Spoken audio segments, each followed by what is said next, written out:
பறக்க இருட்டு பூஜை நடக்க நட்ட நடு ராத்திரியில நடந்து வாரா என் கருப்ப காடு மலாதுற ஏழு கடல் சிதற உரிமை சத்த கேட்டுக்கிட்டு உக்குரமா கவ காக்க வாரா ஆங்கார கருப்பு ஆகாச கருப்பு ஓட்ட கருப்பு பேட்ட கருப்பு 18ஆம் படி கருப்பு எங்க வாழ்வு தரு கருப்பு நம்பி வரும் மக்களுக்கு நம்புதாள எல்லையிலே கம்மா கரை மீது அமர்ந்து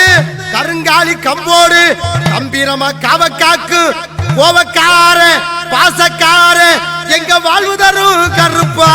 இளம் சித்தர் விஜய் பாண்டி பூசாரி நாவில் அமர்ந்து குறிவாக்கு சொல்லும் வாழ்வு தரும் கருப்பா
பட்டி மேனி செவக்குத